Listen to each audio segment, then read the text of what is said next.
Una casa no aparece embrujada de un momento a otro, sino que oscuros hechos ocurridos en su pasado las condenaron para siempre a permanecer habitadas por espectros y energías del más allá. Y sabiendo esto, debemos decirte que ninguno de los sucesos que hemos visto hasta ahora se comparan siquiera con las atrocidades ocurridas en las casas que conoceremos hoy.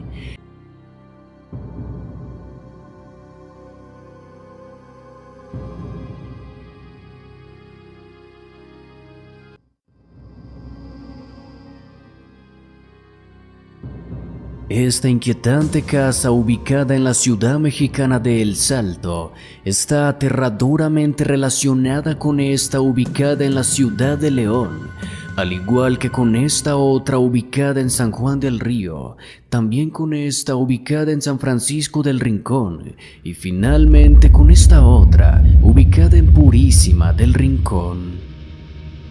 Todas ellas, casas deterioradas, en ruinas, con aspecto lúgubre y atmósfera de terror. Pero lo que tienen en común es que todas fueron sede de situaciones impensablemente aterradoras, realizadas por personas malévolas que las han dejado invadidas con energía maligna y fenómenos paranormales. Esta es quizá la historia más oscura que hemos tocado en el canal, y desde ya debemos advertirles que los hechos en realidad son mucho más horrendos de lo que les contaremos, pero debemos suavizarlos un poco para no tener inconvenientes con esta plataforma. Este caso no se centra únicamente en una casa, sino más bien en varias propiedades ubicadas a lo largo de la zona del Bajío mexicano y ocurrió en un periodo de más de 20 años, en los cuales las más asquerosas acciones tuvieron lugar, dejando una estela de dolor que se manifiesta en la actualidad de formas aterradoras. Todo inició en la ciudad de El Salto, en Jalisco, cuando en 1945 una mujer llamada Delfina González abrió un burdel. Delfina provenía de una familia humilde y tanto ella como sus 3 hermanas siempre llevaron una vida de austeridad y muchas limitaciones.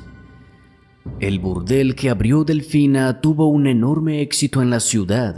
pero en aquellos años la prostitución era ilegal en Jalisco, así que algunos años después de funcionar en el anonimato, el burdel de Delfina fue descubierto por las autoridades y clausurado de inmediato.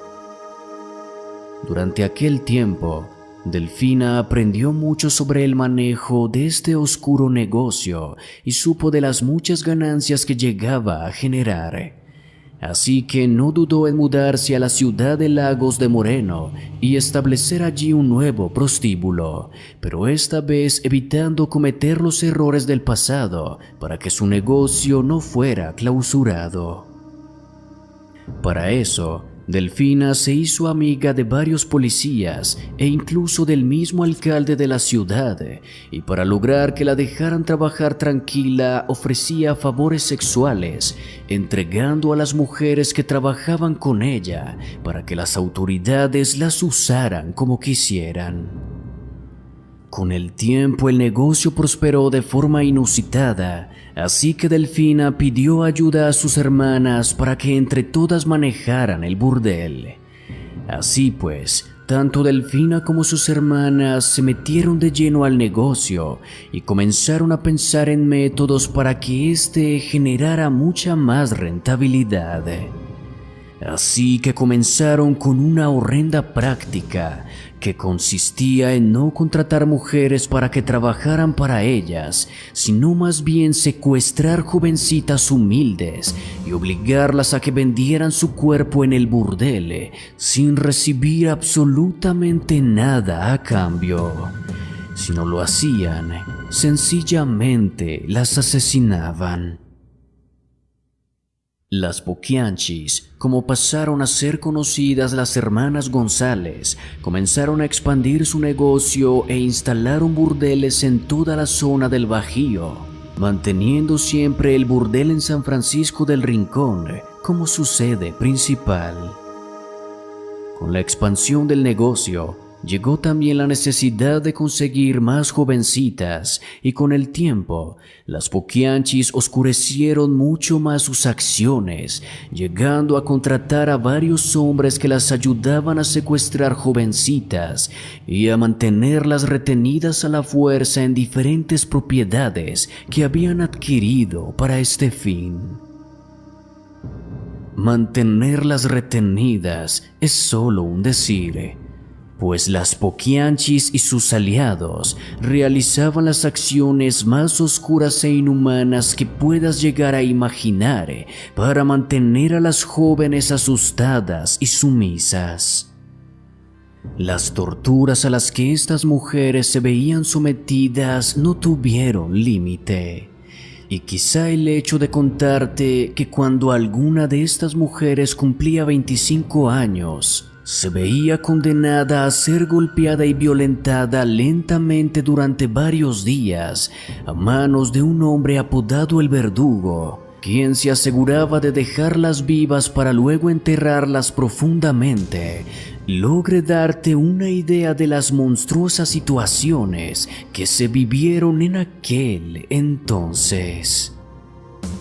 Si esto fuera poco, cuando las jóvenes resultaban en embarazo, eran sometidas a abortos que las mismas Poquianchis realizaban, sin utilizar ningún tipo de medicamentos que suavizara el dolor que esta práctica les causaba. Además, las Poquianchis también llegaron a permitir que algunas de estas jovencitas dieran a luz, pero en cuanto lo hacían, asesinaban al bebé ante la vista de la madre o lo vendían a algún cliente que le solicitaba uno para utilizarlo como quisiera.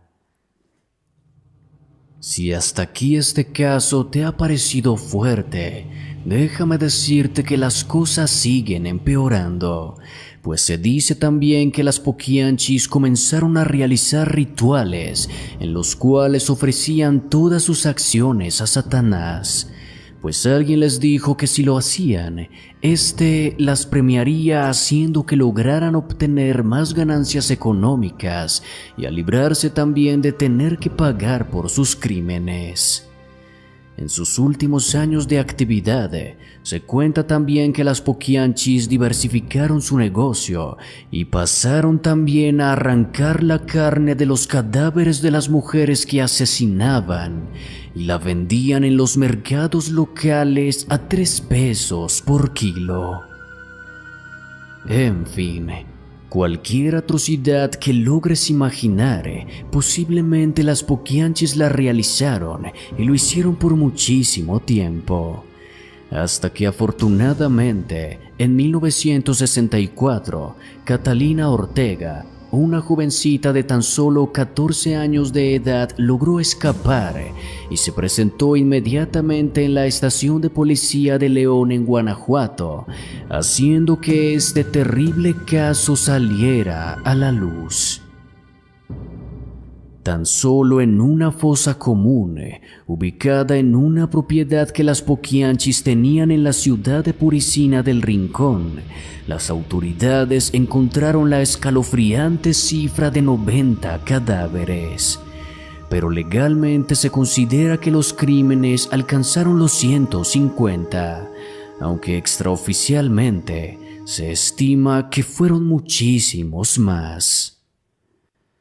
Todos los involucrados en los hechos fueron condenados a 40 años de prisión, y aunque esta era la pena máxima en aquellos años, no cabe duda que resulta poco comparado con las inhumanas acciones que las Poquianchis cometieron en su momento.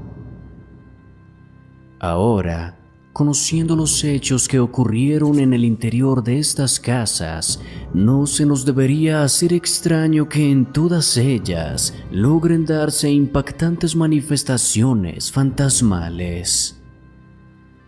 Los gritos de dolor son quizá las manifestaciones menos aterradoras,